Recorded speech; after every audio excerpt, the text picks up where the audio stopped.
Do you, Gerard, take Cathy to be your lawfully wedded wife? Imagine, my first wedding at the Better Way. Of all people, Bulldog and Cathy? Even while the ceremony continued, my mind drifted back to the beginning. What is that thing parking on High Street? An old Ford Falcon? White with shark's teeth painted on the front end. It looked like Jaws on wheels. Out of the car climbed four of the roughest people you would ever want to avoid meeting. Bulldog, Cathy, Mitch, and Tammy. Scraggly, unkempt, and dirty, they reminded me of a second-generation Manson family. Though we had met the night before, it seemed like that had been a year ago. It was a sticky summer night, and I was leading a small team of volunteers in connecting with people in the very dangerous area of the Short North District, an intersection that had seen 5 killings in less than a month's time. Suddenly, we were surrounded by a band of 7 nasty-looking characters, among them Bulldog, an ex-convict who was famous for being able to punch a brick out of a building. Cathy, his girlfriend. They met lying face down in their own vomit at a drug party. Mitch, by the time he was 16, he had been institutionalized for 5.5 years. Tammy, his girlfriend, who he pimped out for drug money. Bulldog stepped forward and, pointing to the uniform t-shirts we wore, he said, "Hey man, I want one of them shirts." Doing my best to appear unshaken and unafraid, I said, "Sorry dude, they're only for people who work with me." Bulldog, a mountain of a man at 6'2" and 255, stuck his finger into the chest of a beautiful petite 14-year-old girl who was with our team, and in a menacing voice proclaimed, "Den, I'm gonna take hers off of her." Whispering a prayer under my breath, I squared myself up in front of this dangerous bully, and with as much resolve as I could muster, quietly said, "No man, you are not gonna do that." He eyed me up and down,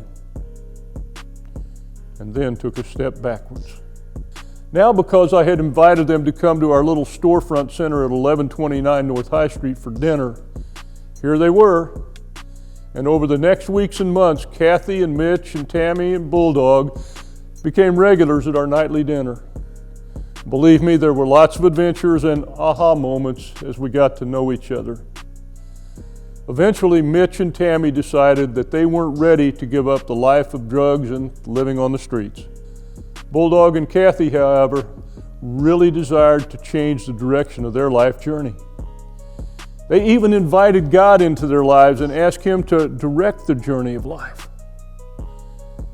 The time came when following God's direction for life required Bulldog to go to jail for 60 days in order to clean up an old misdemeanor conviction. While he was in jail, 2 men jumped Cathy, dragged her into an alley, raped her, and slit her face down the side and part of her throat as well.